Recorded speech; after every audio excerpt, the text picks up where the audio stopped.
salaamaaleykum mbokku internet ak téléspectateurs yi baaxoo seetaan seen chaîne Yoff Média Info di leen dalal encore une fois ci seen émission sans contredire comme niñ ko tàmm defee dañuy dalal ay politiciens yoo xamante ne nii tey ñu ngi waajal élection yi nga xamante ne mooy élection locale yi ñu déclaré seen candidature yëpp incha allah fas nañ leen yéene dalal ci seen émission sans contredire tey nag ñuy dalal président Mame Ousmane Samb muy président au mouvement Déclic donc président nuyu nañ la. waaleykum salaam. Mamadou ñu ngi lay fay di nuyu sa collaborateur yëpp di si jiital njiitu donc Yoff Média Info xëj na di dugalaali sama nuyoo sama masaw ci nattu bi leen dal di vraiment di ko naxarlu aussi di ko tiislu trop mais di ñaan yàlla na yàlla indi yeneen opportunité amiin vraiment indi yeneen capacité ba ngeen gën a mën a continuer li ngeen di def pour dire tout simplement que wax dëgg yàlla xatalu leen ñu au contraire yéen ngi doon wettali vraiment citoyen Yoff yëpp ci di mën a partager ay xalaat ay idées donte bokkuñu waaye itam ku nekk rek ngay xam ngay tâter à peu près le pool donc des idées et des débats dans notre commune yoolu yéen a ngi si woon kon bu leen nattu fekkee si loolu xaw a yàq seen liggéey ñu ngi leen si masaw te ji compter si yéen ne di ngeen am les ressources nécessaires pour relever la tête sinon ñu ngi leen di nuyu bu baax di leen ñaanal yàlla daal. donc merci beaucoup président. xanaa ñu jàll ci waxtaan bi directement rek sans transition. d'abord ñu bëggoon nga defal ñu une présentation assez exhaustive de la personne de votre personne boobu kan mooy Mame Ousmane Samb. waaw c'est pas toujours aisé wax dëgg yàlla di def présentation ci sa bopp xëj na comme mënul ñàkk ñu wax leen ni Mame Ousmane Samb lañ tudd donc dëkk Mbengeen fa lañ juddoo aussi juddoo Yoff defe fii sunu ndaw yëpp fii la ñu fowe fii la ñu footballé fii la ñu jàngee fii itam la ñu dëkk fa tabaarakallaahu donc jàng fi école jóge fi dem CM Wakaam jóge fi dem lycée Lamine Gueye lycée Van jóge fi dem université de formation ENEA donc daal dëkk fi ba léegi vraiment bu dul farata trop moom duñu daanaka duñu génn dëkk bi naa farata génn ñu rek ñu dellusi mais dëgg-dëgg fii la ñu juddoo waaw. léegi ñu bëggoon aussi nga jàllal ñu un peu ci parcours bi déjà du nekk parcours politique kese mais parcours dans la vie en général. mën a nekk ci mouvement associatif yi wala yeneen yoo xamante ne ni tey c'est un peu similaire. waaw gannaaw à part juddoo fii nekk fi xale foowe fii donc fii la ñu def itam suñu mouvement associatif dañu bokk si ñi am chance teel a dugg si mouvement associatif engagé si yor si itam ay responsabilité lu mel ni APEX yi bokkoon nañ ci nekk fa itam secrétaire général pendant lu mat ay fukki at ak juróom ñaar fukki at après nekk nañ fi itam président foyer des jeunes nekk këtam ab diir daanaka bi ñu am 35 ans sunu doom yi ñëw du ñu fekk si la ñuy wax ne jeex na nag après vraiment nekk tam président comité de gestion comité de santé bu Yoff Philippe Senghor ak bu district ouest waaw district ouest mooy li tàmbalee maanaam VDN bi yëpp li ko féete soo taxawee ni li féete VDN bi càmmoñ donc loolu mooy district ouest donc li ci aju yëpp si centre de santé le système sanitaire ñoo fa représenté woon les populations par donc le projet bi ñu tudd woon l'initiative de Bamako donc si la ñu undi woon les comités de santé loolu itam jiite nañ ko ay at lu mat fukki at après aussi nekk PCA wu Mexique gannaaw bi ñu nekkee membre fondateur yooyu daal lañ xam ne bokk nañ si bokk itam si daayira yi yooyu daal xam naa moo gën a fës si li nga xam ne si mouvement associatif moom lañ fi def sinon suñu vie professionnelle daal ak suñu vie communautaire bon lu mel ni daal luy indi jàmm lu mel ni wàllu biir ak xeet yi ngeen di dégg yooyu itam vraiment représenté fa nañ suñu xeet daal ak daal lépp loo xam ne daal yaakaar nañ ne dafay contribuer si jàmmi dëkk bi ak cohésion sociale daal vraiment lu am nañ chance su bokk si bu baax a baax. macha allah léegi parcours politique bi buñ ci mënee ñëw un peu. waaw parcours politique bi ñun nous ne sommes pas des politiques de pure race donc mais nag li aju suñu politique locale moom vraiment amu si buñ si participer wul bokkuñu parti nag vraiment bokkuñu parti parce que j'aime toujours faire cette précision parce que dama daan wax ne ku ne du ma def politique ma la wax ne neel du ma ko defagum parce que bu ko laajee di nga ko def mais nag engagé guñu si politique jënd fa carte vraiment di fekkee réunion yi mais politique en tant que gestion de la cité loolu moom vraiment yàgg nañ ko def moo taxoon nekkoon nañ conseil si magistère u Mamadou Diop boobu bokkoon nañ ci mais ñu ngi dugg woon société civile nekkoon nañ dem candidat à la mairie ñun la woon contre ñoom soxna bi nekkoon maire fii mu xëyri boobu ñun ñoom Moustapha Ndir ñoo bokkoon liste si civile la woon sax d'ailleurs ak ni ñu bokkaate aussi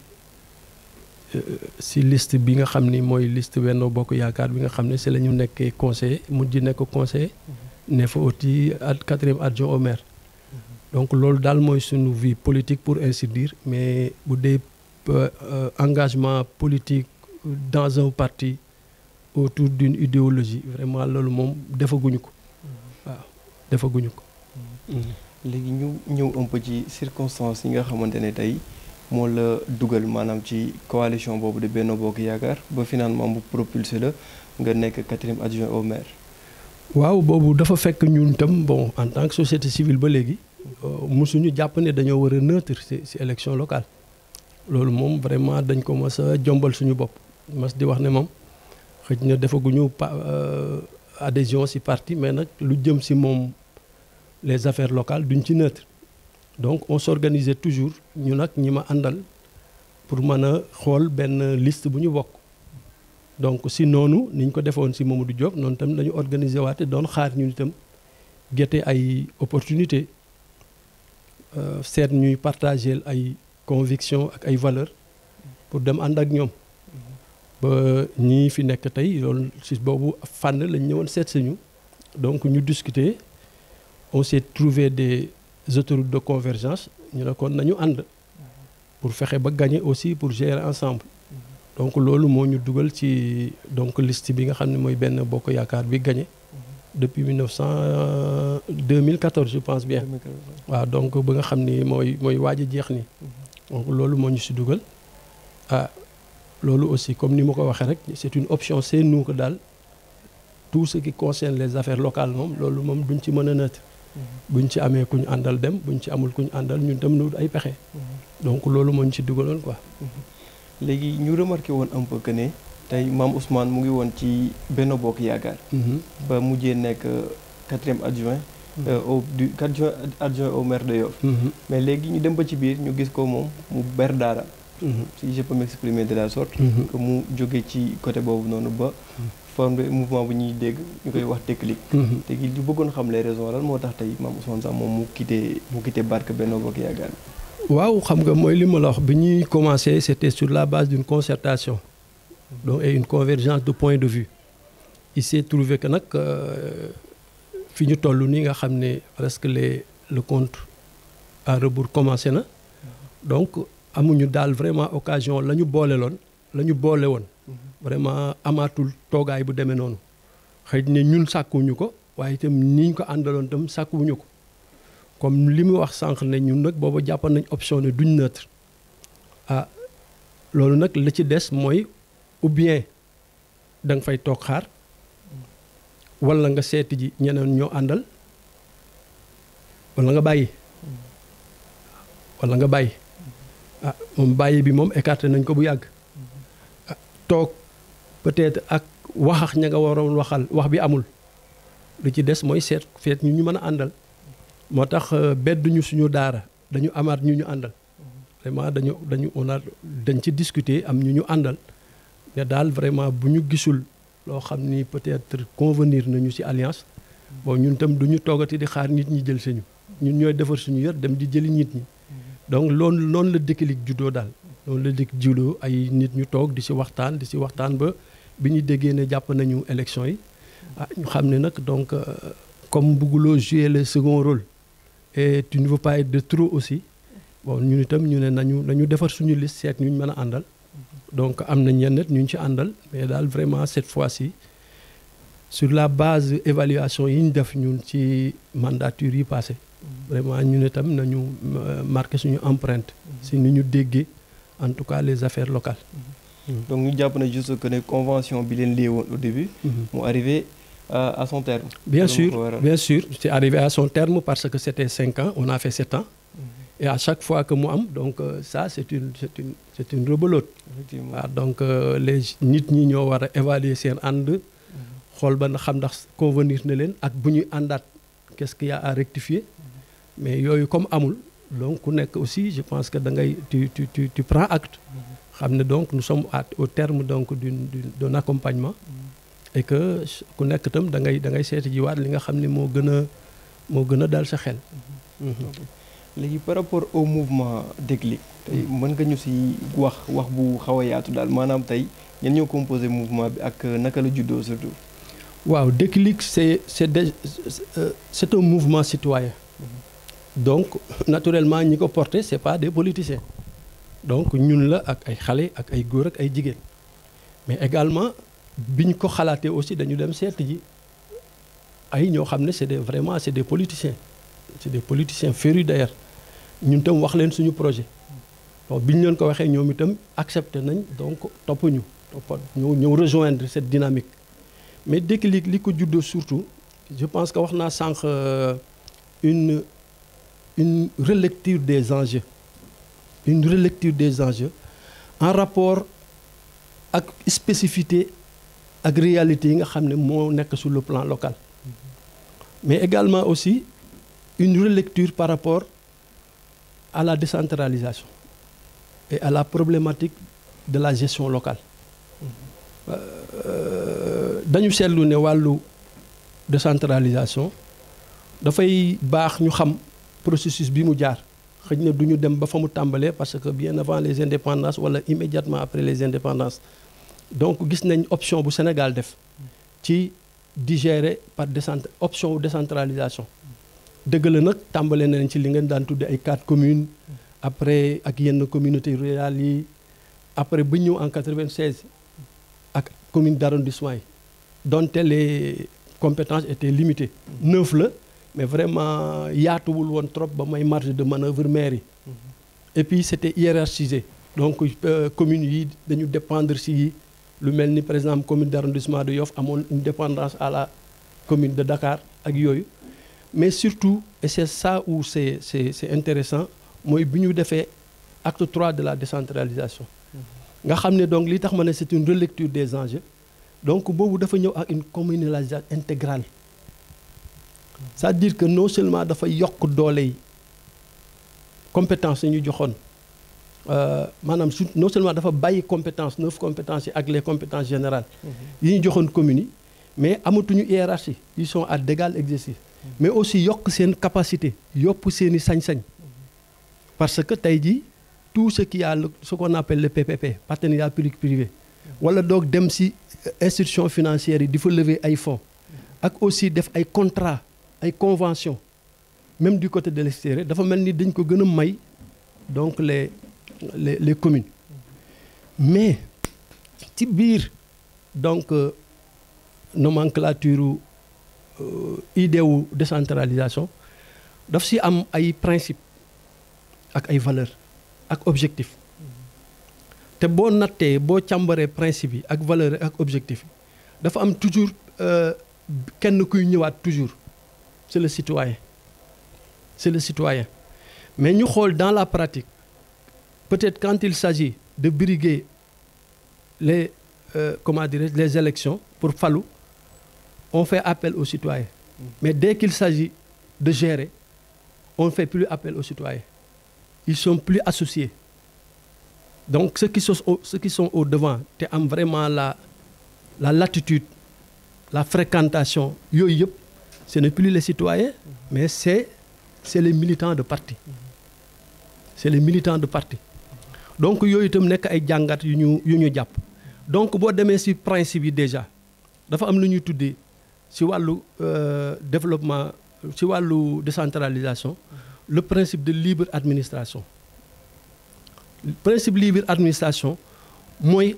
askan doole yi nga xam ne état delloo na ko xeet wi ils sont libres d'en faire ce qu'ils veulent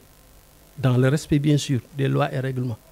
Mais contrôle yi daan am a priori nga xam ne boo laa daan def da ngay ñaan ndigal ñu soog la jox amatul. Léegi contrôle bi c'est a posteriori, sous-préfet moo koy def wala préfet, te sax la ñuy def mooy xool ndax biñ koy def respecté nga les lois et les règlements. Mais amatul, il ne juge plus de l'opportunité. Donc loolu libre administration principe bu fondamental la ci décentralisation bi ñuy wax ni. mu amaat beneen principe d'autonomie de gestion. C'est-à-dire que ce budget yow yaay toog xool li nga bëgg say besoins ak say aspirations. Sur la base de ça nga defar ay budget yoo xam ne dans le sens de régler les problèmes. Loolu itam c'est fondamental. Mais aussi un troisième principe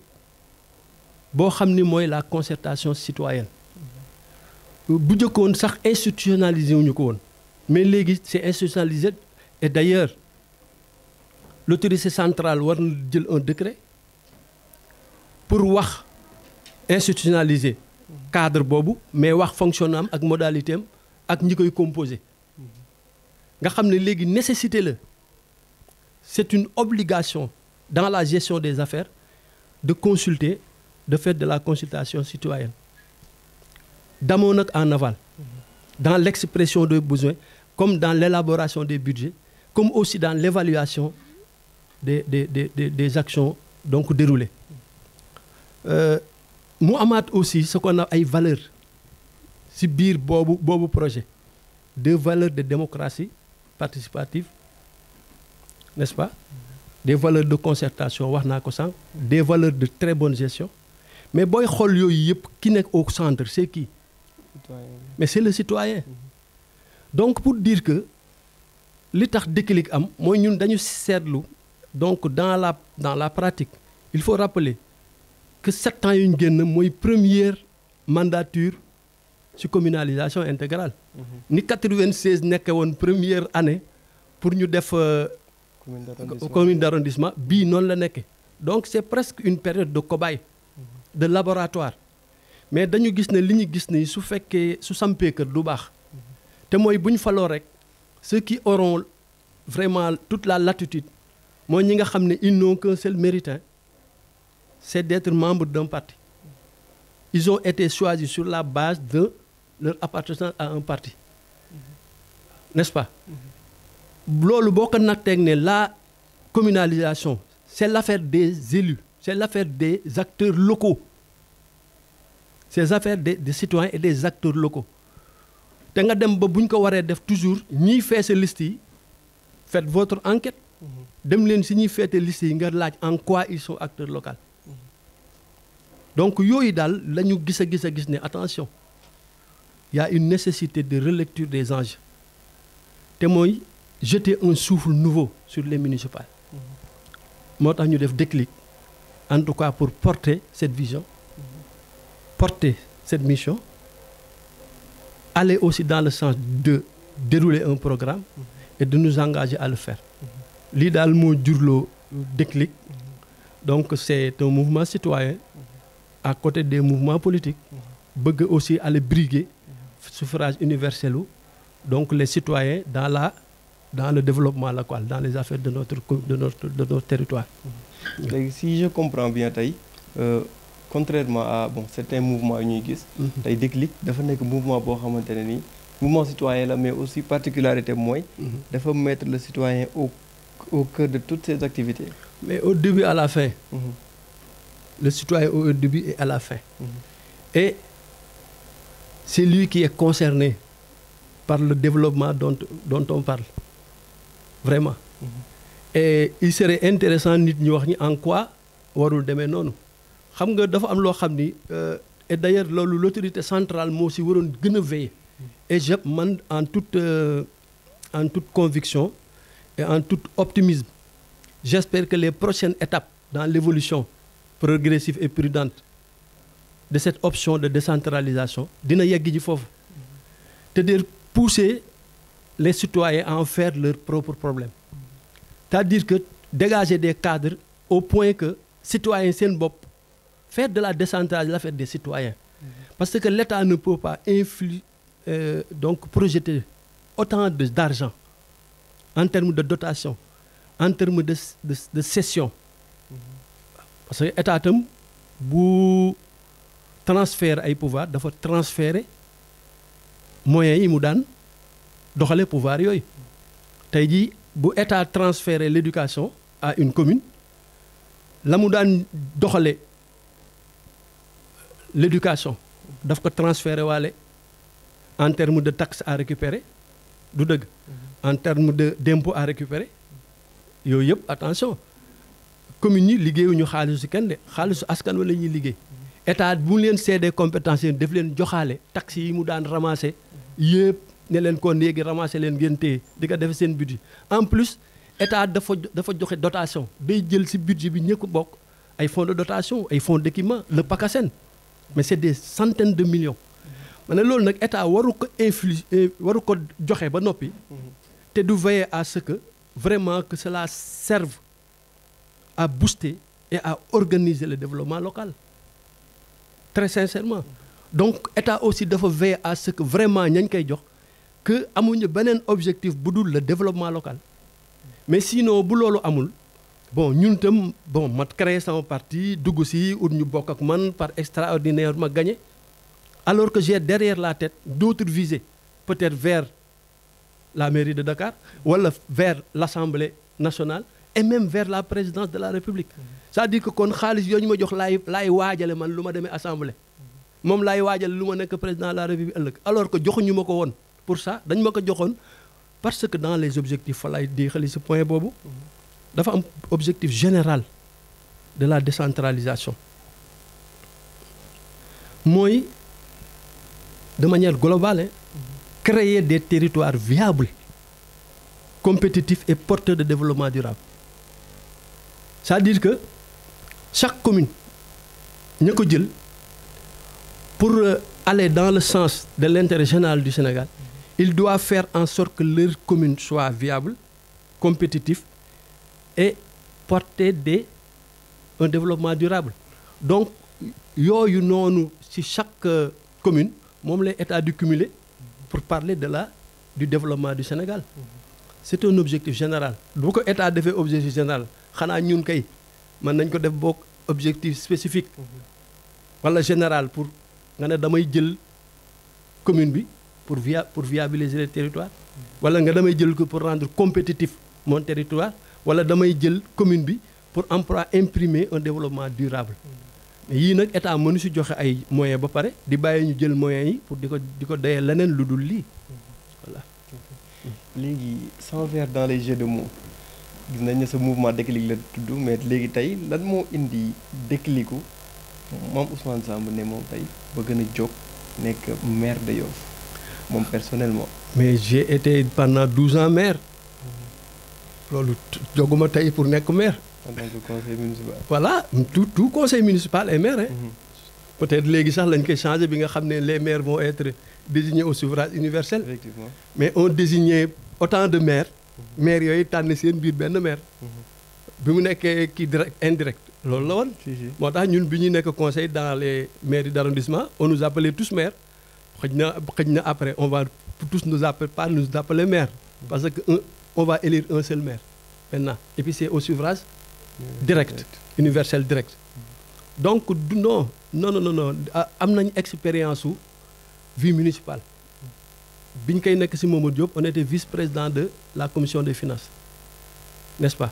nekk nañ ci itam candidat bu ñu gagné woon kay na gën fekk na ma peut-être ma nekk adjoint au maire bi ak doon pour ne pas prendre la place ki ñu jiitaloon c'est des Moustapha et on a tout fait pour gagner et vraiment on a une sortie honorable waaw résultat bañ sa am convenu nañu en tant que société civile dernièrement bi mooy bii vraiment bokkaat naa ci liste yi gagné nañ nekk naa adjoint au maire élu donc du déclic ci sama wàll mais ce qui li nekk déclic mooy dama gisagul les citoyens en tant que tels ñu oser et le déclic c'est appelé à ça à oser s'impliquer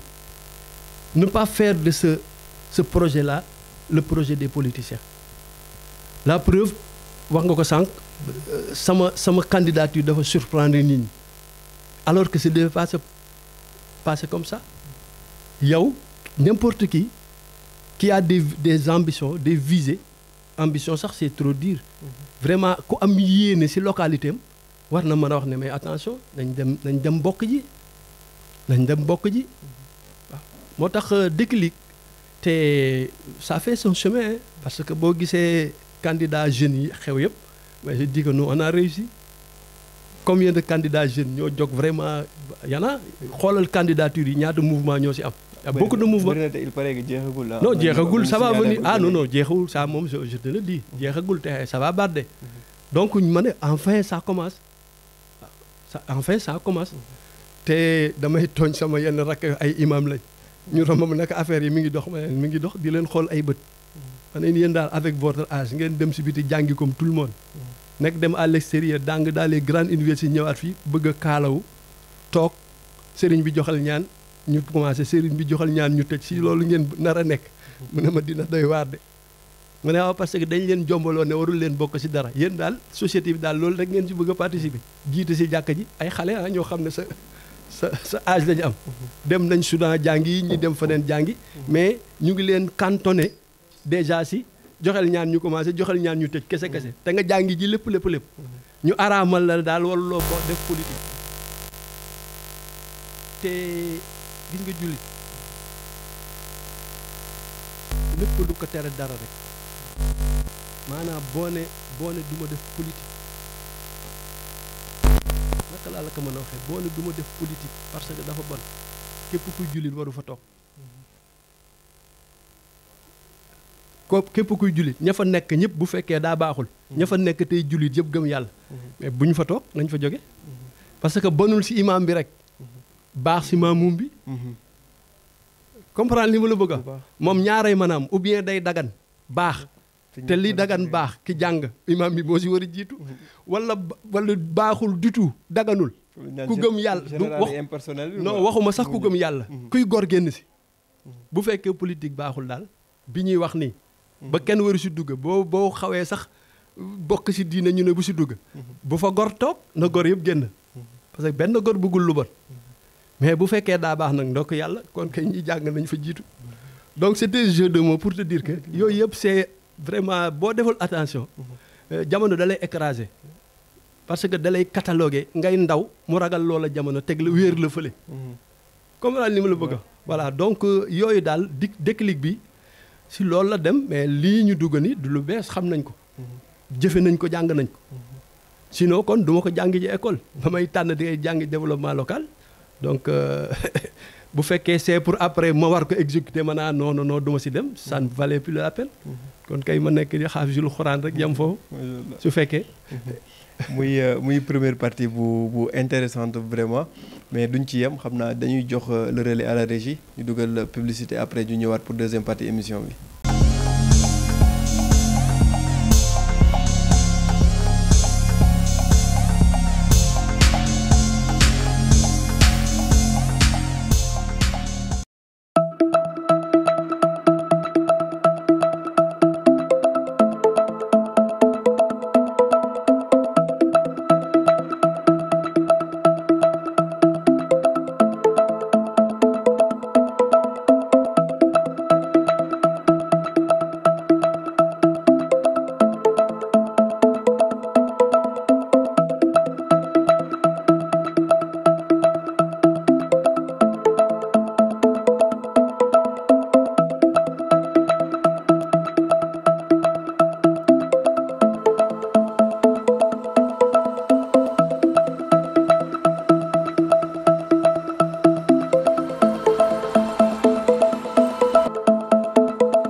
merci beaucoup à la régie ñu ñëwaat chaîne internet ak téléspectateurs Yoff Média Info ci seen deuxième partie émission sans contredire di leen rappeler que ne ñu ngi dalal tey président Mame Ousmane Samb muy leader mouvement Déclic. Donc président après première partie bi deuxième partie bi rek ñuy dugg un peu dans le fond bëggoon xam nag d'emblée actuellement yan rapport nga am ak l'actuel maire eu égard aussi de votre séparation entre guillemets. non vraiment mooy ñun tam façon ni ñu dëkkee moo tax doo xalaat sax yeneen rapport ay nit mën nañ bañ a bokk xalaat. loolu suñu kër yi yëpp dañ koy kii mais daal vraiment posé wul problème mu rapport yu ñu war a am ak moom wala vraiment ñeneen ñi fi nekk ay candidats vraiment am na si ñoo xam ne suñuy sët lañu am na ñoo xam ne suñuy doom lañu. am na suñu rakk lañ déjà moom sama c'est vraiment c'est mon ami ñoo jàngandoo ñoo partagé ndoo ay amical donc et puis ay mbokk lañ te li may wax souvent Yoff moom dafa nekk dëkk bu jara doy waar te ku ko xam rek di nga xaw a ragal dëkk bi à l'avenir te ce qui est sûr, quelles que soient les divergences, les gens vont se retrouver avec l'âge aussi, avec peut-être plus de sagesse. damay wax ni il faut jamais insulter l'avenir. waaw loolu nag ci jëf la ak ci wax. donc dara vraiment amul leneen lu dul ak mbokk ak xaritoo comme ni ma ko amee ak yeneen candidats yëpp. buñ dajee sax doo yëg vraiment doo si yëg kenn ne ñëpp nag vraiment que ce soit Birane Mbengue que ce soit Biram que ce soit Ibam ñooñu samay doom lañ moom ñoom Seydina Samb ñooñu moom bu ñu dajee sax may jiitu ñu topp si xëy na politique sax mooy tax may wax ñuy wax ay ñooñu buñ toogoon duñ siggi xool ma parce que samay doom lañ ñoom Mansour Dia waaw kële nag sama kilifa la moom Biram sama mag la. mais vraiment dañuy di toog leneen daal mënul am lu dul te loolu itam laa jàpp comme ñeneen ñi ma dégg aussi même ni ne cité nouvelle yi bu ñu bokkul woon commune duñu dajandoo bay nekk ay candidats ci même localité te nag ñun c'est à égale dignité ñun ñëpp ñoo ci bokk te ëllëg it wax dëgg yàlla ku ko mën a gagner te maa ngi yaakaar mu nekk man vraiment il sera le maire de tout le monde waaw moo tax yooyu daal man principe yooyu daal du ma ko jaxase gisuma fi nag lu jar vraiment ñuy mel na neen gisuma ko fi d'autant plus que li ñuy laaj kenn du ko jox sa morom moom nit ñi ñoo koy joxe ku nekk itam koo koy jox kala doy nga koy jox donc les jeux sont vraiment clairs et puis c'est ay jeux yu baax la yu rafet la bu boobaa itam ndogalu yàlla daf koy jaaral ci li nit ñi bëgg rek te nit ñi moom je dis souvent une communauté ne se trompe jamais waaw lu nit ñi tànn rek yàlla itam mën na dugal mbaaxam ci loolu bu boobaa nag kenn du fi toon naan tànnu leen ku baax man kuñ tànn rek ku baax nga parce que nit ñi tam il faut respecter la volonté populaire voilà et c'est l'expression de la volonté populaire c'est une expression divine parce que ay nit ñaar ñu jogandoowul ne lii la ñuy def bu seen jëf dajandew ci benn nit loolu am na lu leen tiim lu ko waral yooyu yëpp ñun dañ koy xool bu boobaa tam dañuy rëbaloo laal rek pour 5 ans bu boobaa ñu natt li baax ak li baaxul bu ñu leen fi waree yaakaar ne dañ leen fi jële te bu boobaa tam dañuy laajaat askan wi rek bu fekkee ne ku ñëw rek dóor coup de pied sa morom mu jawe fi nga toog kon dina tane sax xam naa ku gën a dis tànkay toog waaye ça ne se passe pas comme ça tax yooyu yëpp il faut nañu bàyyi yëf yi ci échelon bi mu nekk quoi. mais ñu ngi am écho aussi que ne am na ay discussions yoo xamante ne mu ngi commencé am par rapport aux candidats de l'opposition bu ma nee opposition nag mooy ñi nga xamante ne nii tey ñooy xëccoo. en dehors du maire bien sûr en dehors du maire actuel. ñu ngi am ay discussions pour une candidature unique. bu bëggoon xam ban position nga ci am ndax prendre nga part aussi ci discussion yooyu noonu. waaw j'ai un peu respecté cette volonté ba biñ ñu woowee vraiment yabal nañ fa ñun ñu bokk ci ñun ñu teew. waaw ñooñu itam bi ñu ñëwee wax nañ ñu les tenants et les aboutissants mais ci expérience biñ ci am lu tuuti. mooy nit itam lu war a dox lu war a dem dina ko xam ak loo xam ne du war a dem bon donc ñun li ñu d'accordoon mooy daal ab ànd moom neex na lool waaye ànd itam ak ko mën a àndal. mën a àndal nag mooy koo xam ne yéen a partager ay vision partager ay valeurs. du dëgg et même des objectifs waaw loolu nag souvent mooy rendre difficile volonté bi nit ñi am moo tax xam nga ay mag yu wër table di waxtaan ñetti weer te ba léegi mënuñu am solution moo lay war ne am na problème donc gisuma daal boobu ak léegi gisuma si benn ñenn ñu àndagum gisuguma ko xanaa wala dañ ko nëbb waaye ku nekk danaa les négociations avancent waaw les négociations avancent ba élection jot kon loolu kay dootu ce qu'on prépare c'est la dislocation alors que du farata ñu ànd ñi mën a ànd nañ ànd rek ñi mënula ànd yaakaar ne mën nañ dem te man nag dafa am lu ma gëmul ku deful alliance doo gagné man gëmuma ko de gëmuma ko ku nit ñi votelul moo dul gagné man loolu laa gëm waaye par force daal il faut que ñu def alliance sinon duñ gagné non je n'y crois pas du tout nit ñëpp di def pour am nag dinañ ko def ñun bu ñu nit ñu votelul ñu xam ne nit ñi ñoo ñu votelul moo tax amuñu parce que sama xel mënul fleurer ne nit ñi dinañu tricher pour gagner donc ku gagnéwul dañ la votelul wala boog tu n'as pas été convaincant par rapport ak nit ñi mais il faut que daal mel ni seul indice bi wala consigne bi mooy aller automatiquement se regrouper te gis nga lii lay jur rek bu ñu regrouper àndandoo gagné doo si teg weer affaire bi tasaat alors que volonté d'alliance boobu ñu ngi ko gën a soxla bu ñu gagné comprendre nga volonté d'alliance le poids de l'alliance soxlaawuñu ko bi ñuy ut ñu ngi ko gën a soxla bu ñu gagné ba pare parce que bu ñu gagné nag c'est des consultations des concertations des contractualisations à outrance pour faire du développement local mais bu fekkee bu ñu gagné ba pare ñu ànd a gagné après bu ñu gagné ba noppi fanta siro tas lu muy mujje ka fay des yàlla na am ressources humaines yu ko may mu doxal ni mu bëgg a doxal te gis nañ ko fi ba tàyyi ñoo xam ne dañuy ànd mais après c'est l'éclatement su ko defee nag day demaat une gestion centraliste état nag mënul décentraliser ba pare yow ñun ñu gagné bëgg a retourner dans le centralisme c'est pas possible et day am c'est une luy am la waaw état décentralisé déconcentré daa décentralisé yow nga dem ba li ñu décentralisé nga gagné ko yow dellu retourner dans le centralisme waaw defee lan ñan ñoo ko yëg gox yi ñoo ko yëg citoyens ñoo ko yëg l'élan de développement moo ko yëg su ko defee dañuy toogee coow rek di gérer coow ak i pexe te coow ak pexe nag yanuwul développement local de yanuwu ko moom il faut être lucide savoir où l'on veut et être ferme et résolu envers tout le monde nag y compris say militants ak ñi nga xam ni c'est des opposants te fii man yàlla dafa def ma gis ci daal mairie yu bari yi ma xaw a seetlu opposition bu dur ni amu fa nit ñi buñ gagné ba pare il collabore quoi tout dépend nag de celui qui est devant mais rarement ngay gis en tout cas ñun de si bi ma xam moom mënoo woon dugg mairie xàmmee fa kuy opposant ku dul opposant ñi itam bu ñu xasee ba gagné on a 5 ans devant nous mais pour travailler mais mosu leen dégg fii ay à des rares fois ñu ne opposant ak ñële ñu ngay tojante bopp sa mairie ba te noonu lay demee bu ñu demee ci séminaire yi bu ñu demee on est tous ensemble donc ce bloc d'équipe là ñu ngi ko gën a soxla boo gagné mais ñun bu ñuy uti lañ koy def am bloc d'équipe bu ñu gagné tasaaro alors que booy uti ji pendant 10 jours la ngay uti ji nekk bloc d'équipe gagné en 1 heure ñu yuuxu la pendant quelques heures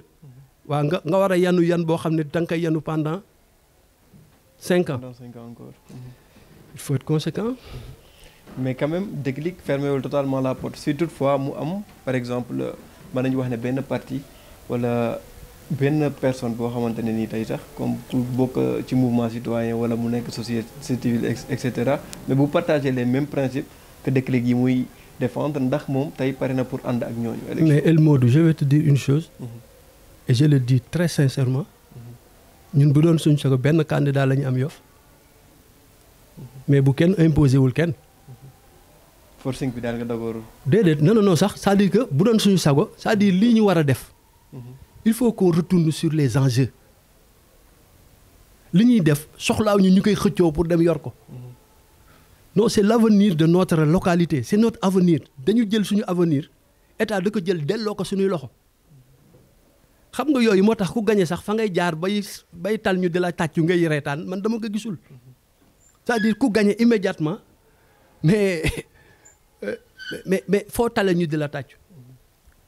Non, soyons sérieux, replaçons les choses dans leur contexte et leur enjeu. ñi ñuy laaj ñu liñ leen di jox état ko daan def jël boole la mu ko daan defee lañ ci bëgg yëpp delloo defal leen ko seen bopp. suñu sécurité suñu développement suñu cadre de vie suñuy doom yi war a jàng suñuy jigéen yi war a liggéey suñu vraiment Yoff quoi Yoff nekk un label Yoff nekk un laboratoire de développement. mais yooyu bu doon sa sax ba ku ko mënoon dañuy topp gox yi rek suñu 16 quartiers ne leen yónnee leen ñu ay ñu tànn ñu ne ñii ñooy conseils yi dem leen ngeen tànn benn maire seen biir ñu toog di leen xool di leen surveiller mais loolu moo si jekkoon enjeu bi ni mu gën a rëyee façon bi ñu koy ute dafa ëpp moo tax ku góorgóorlu ba gañ itam am problème rek parce que da mel ni préparé woon si yor ko si tatillon ngay dem improvisation rien planifié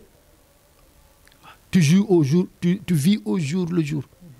mais loolu penc mu ñu war a defar kenn du ko yore noonu kër sax kenn du ko yore noonu kenn ñaanul yàlla yor kër loolu picc yi rek la yàlla garantir loolu mais garantir wuñu ko ñun nit ñi moo nu wërsëgal nag waaye te sax ñi mu ko garantir fexe na ba ñu yàq picc du yàq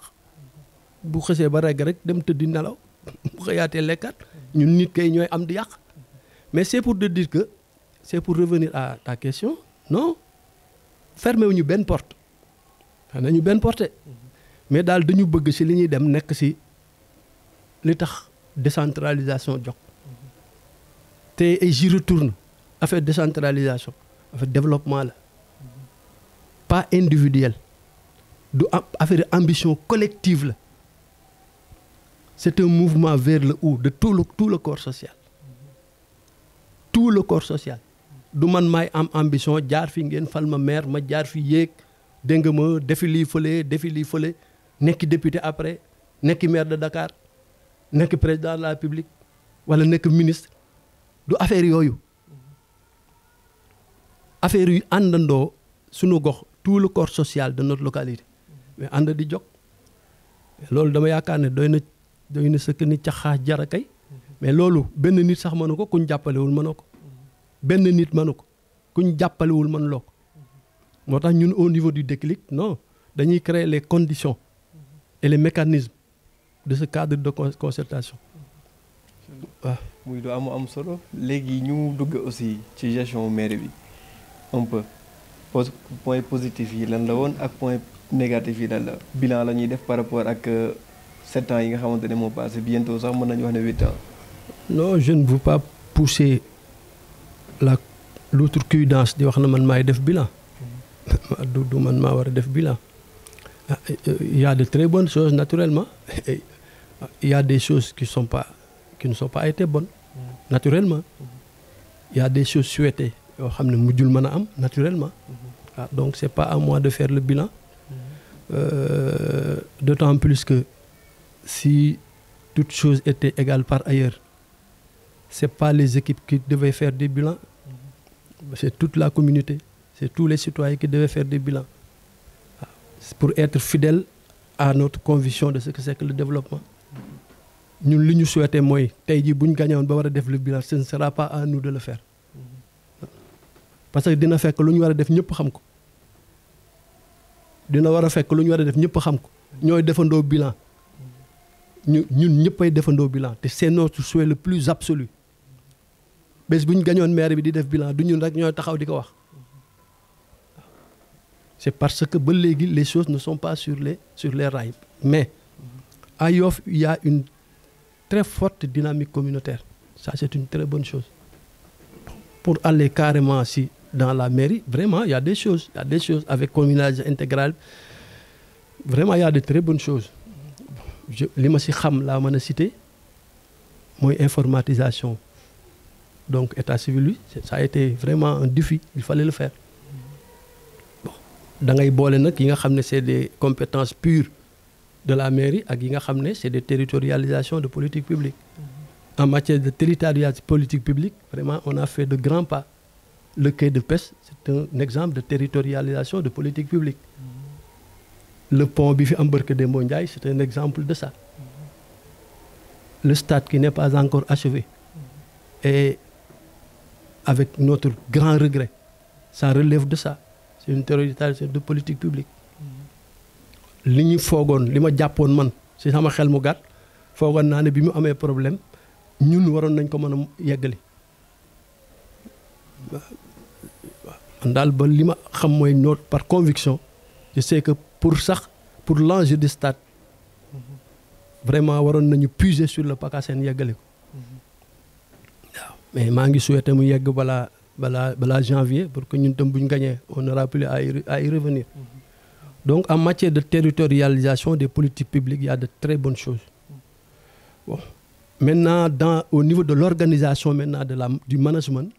là moom il y a des choses à faire. Il y a des choses à faire. te mooy vraiment l'organisation dëgg la nag dans les mairies dégg naa le ministre des collectivités territoriales mu wax ni dinañ génne un organigramme type mais loolu warul tarder à sortir parce qu'on ne peut pas quand même vraiment penser à faire une gestion sans lisibilité dans le maître de gestion te donc war nañu xam l'organigramme des mairies waaw mais loolu vraiment tam yàq na lu bëree bëri parce que day tax on ne peut pas organiser le travail si on ne peut pas organiser le travail on ne peut pas l'évaluer on ne peut pas dégager des référentiels de compétences ni des fiches de poste su ko defee tibb si sànni si rek la tibb si sànni si rek te fi ñu toll nii vraiment l'enjeu d'une très bonne ressources humaines dafa maanaam la nécessité l'obligation d'une ressource humaine dafa duggaale ci enjeu yi waaw parce que comme il s'agit de travail et de bien travailler de planifier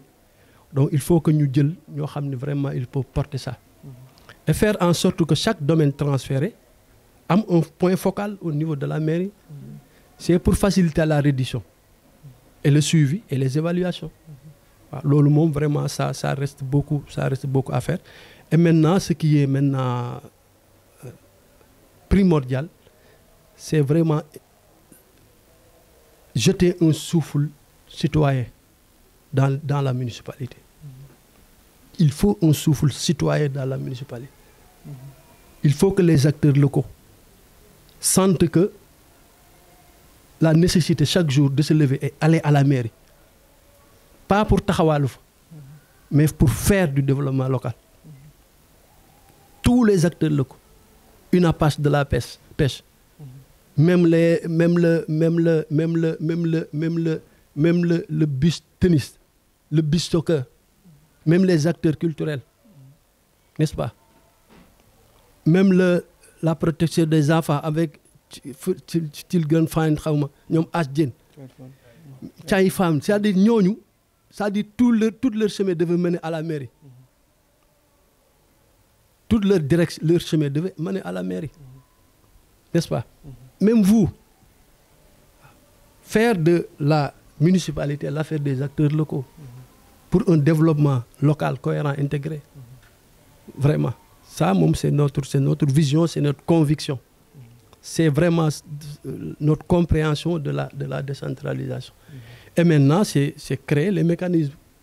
les conditions de permettre à chacun, en tout cas, de venir dans son secteur d'activité, prendre des nouvelles, amener des informations et participer au développement, c'est ça.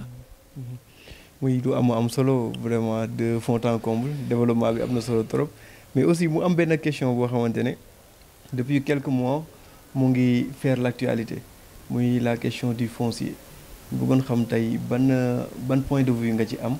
ak aussi déclic bu yàlla defee ba ngeen gagner élection yi di ñëw incha allah yenn mesure ngeen ci fas yéene jël.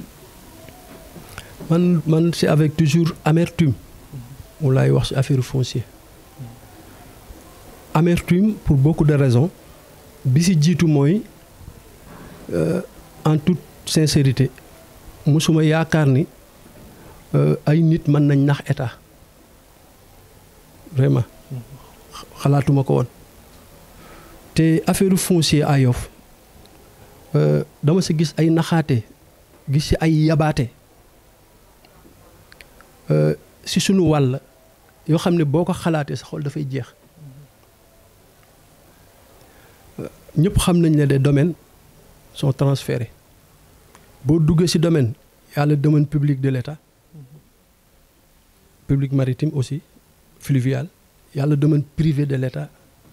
et y a les li ñuy wax TNI yi nu mu tuddati qu'est-ce qui me prend ça va venir domaine national domaine national la les titres privés de l'État et les titres publics titre privé de l'État ak État ci biir décentralisation mën na ko céder la mairie mën na ko céder la mairie bu dee titre domaine national la comme ñun niñ ko amee fii mooy téene yi fi nekkoon ci bande ci zone non édificandi mooy fi ñu clôturé mais président Abdoulaye Wade ci jamonoom moo wax ni dinaa titrer assiette boobu ci turu état delloo ko waa Yoff attention ça aussi c'est une force de loi wax boobu sax loi la mu defoon wax na ko la mu waxoon def na ko jël na décret titré li fi nekkoon yëpp c'est-à-dire fii téye ni amatu fi bande verte téye ni amatu fi bu dul titre privé bu ay famille moomoon li fi nekk yëpp état titré na ko ci turam phase delloo ko population waa Yoff enclenché woon na ba am na famille mën naa la wax famille sàngam ci boobu processus jot nañ seeni titre de propriété mais ñeneen ñi ngi woon ci ñun bi ñuy ñëw ñi ngi ci en phase d'enrôlement waaw mais où est le problème kon lan mooy problème li tax ma ne da ngay triste mooy pourtant décret boobu ay ñoo ñuy tudde état boo waxee ñu ne c'est l'état qui l'a fait mais ñi ko tudde ñoo ko lem def ko seen poste def li leen neex boo waxee ñu ne état bi moom kenn moom fi dara kay état moom lépp état moom sa moom lépp man mii état moom tey jii bu Sénégal dool xeex ma war a xeexi dañuy ñëw enrôler ma ci xeexi jil sunu kër bu fa état soxla woon danga jogal du négocier man sax ñaata lay fay moo wax ne nangam laa lay fay il faut que nga bouger parce que fii dafa am intérêt public bi ñu fi war a def n'est-ce pas donc ñu dugal ñu sur ce jeu de mots non moomul leen que état moo ko moom lu état moomul c'est une question lan la état moom c'est une question loolu moo am fii ba léegi ba ko Abdoulaye Wade defee c'est le président Macky qui l'a contresigné en tant que premier ministre moo contresigné loolu après loolu période boobu mooy ñu bi fi soxna si jóge Umu Xayri ñun ñuy ñëw diggante boobu daal la yëpp fulu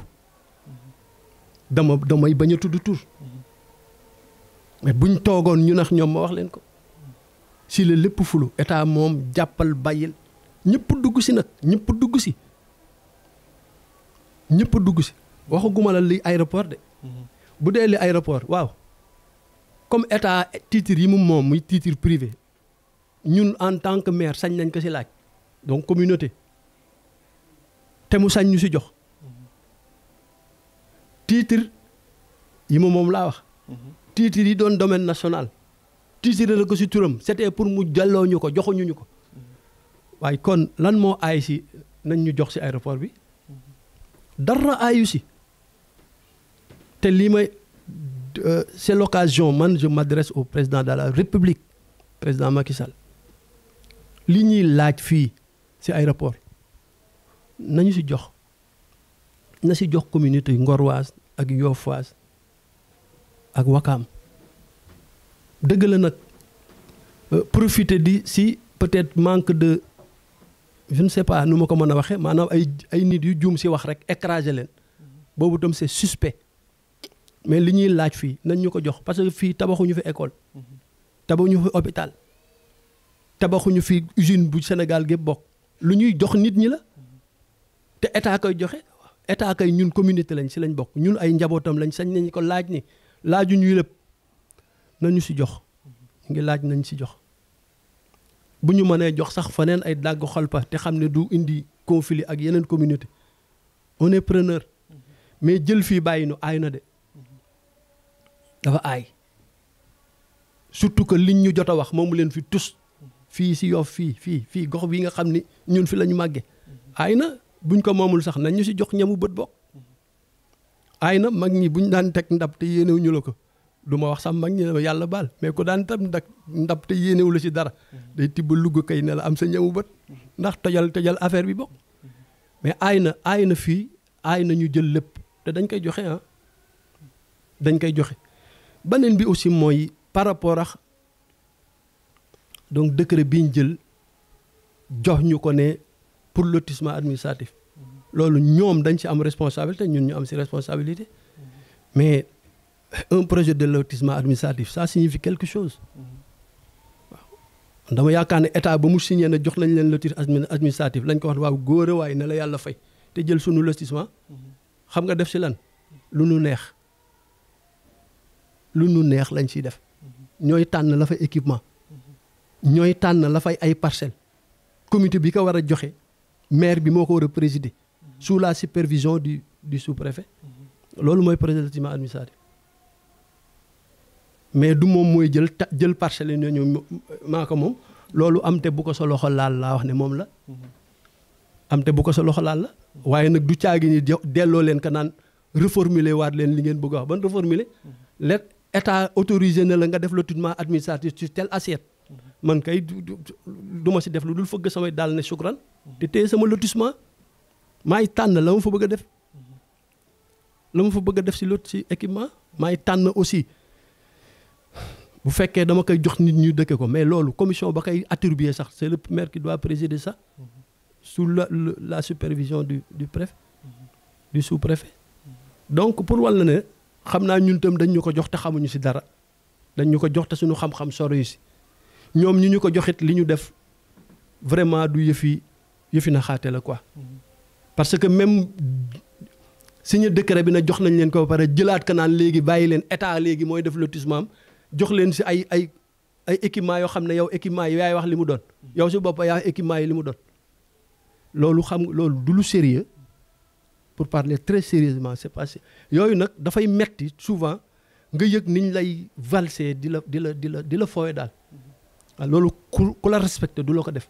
te lii ma gis si lii mooy vraiment ñàkk respect am na si par rapport ak sax ku si xam dara rek ak képp ku bokk suñu communauté moo tax le foncier moom non foncier bi yëpp mënuñu ko bàyyi noonu parce que bari na lu ay développement yu ñu soxla si dëkk bi mais bu ñu amul foncier duñ ko def foncier jarul du pour dëkk rek mais mën nañ ko utiliser pour def leneen si dëkk bi quand je dis dëkk bi nag c'est la commune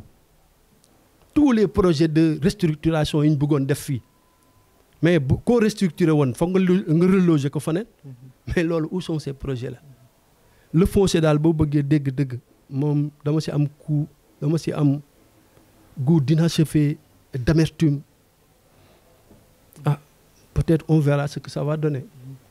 mais ñi laaj ñen lañ leen ci jox ils sont légitimes bu leen kenn wax affaire légalité c'est seul l'État peut légaliser le légitime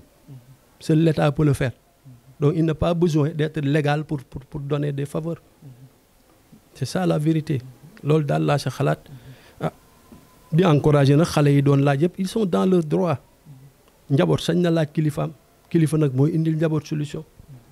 waaye doo ko fi waxee doo dara loolu du wax ñi ko wax yëpp dañoo juum te xam nañ ko sax ils sont intelligents ils savent que ils ont mal apprécié une situation.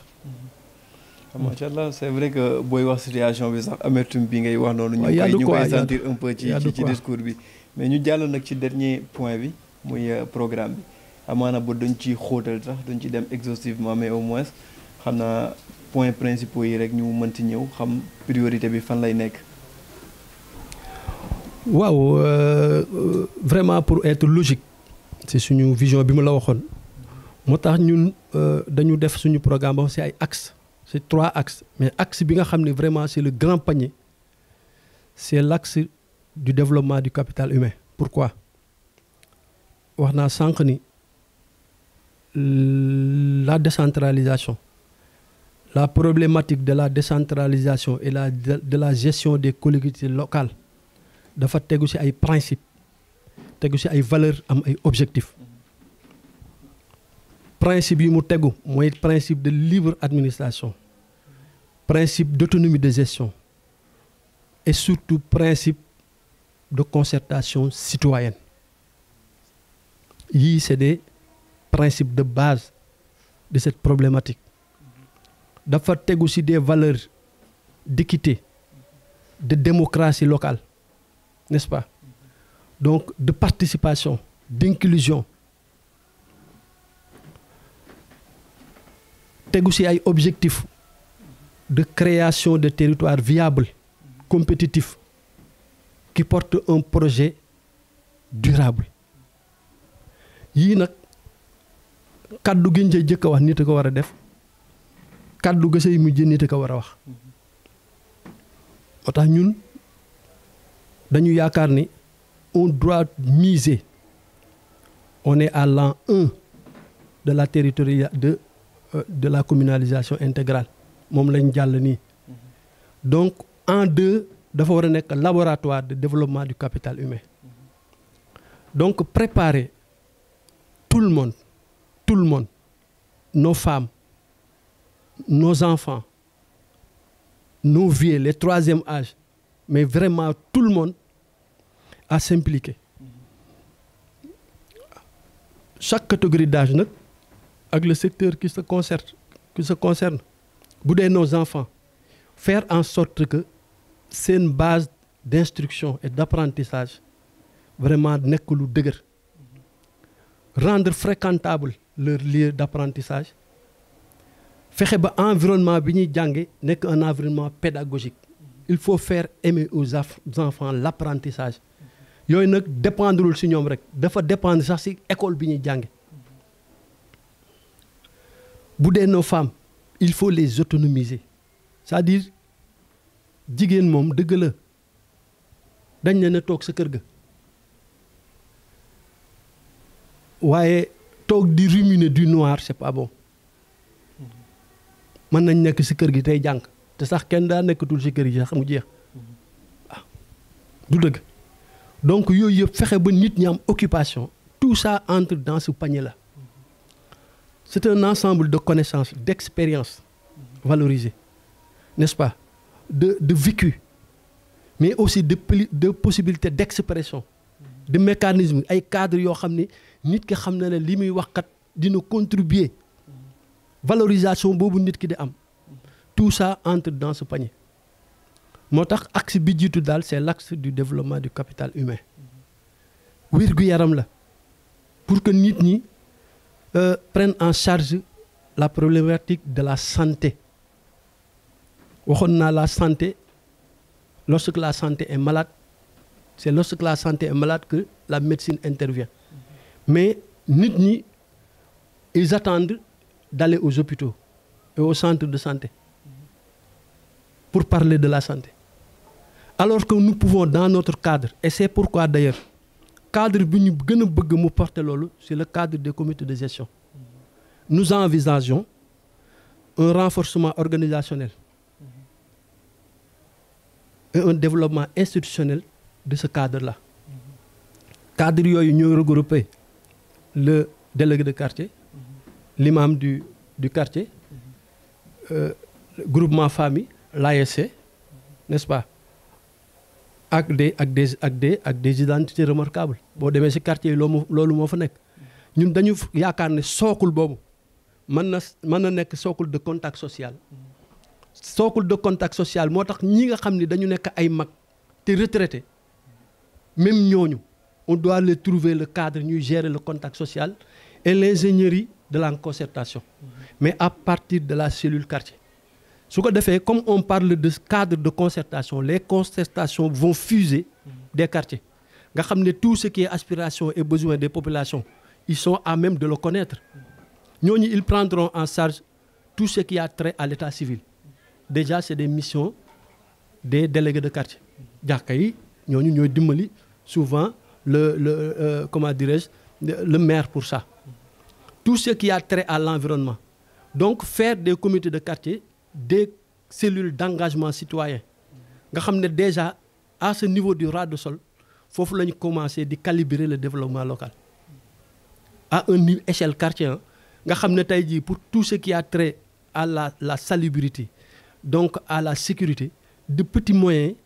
donnés au comité mën na ko commencer jël en charge de manière efficiente et efficace. C'est-à-dire que dans une dynamique d'atteinte de résultats très rapide avec peu de moyens. Tu vois. Donc yooyu yëpp c'est des projets d'éveil, conscientisation, d'information mais surtout d'éducation populaire.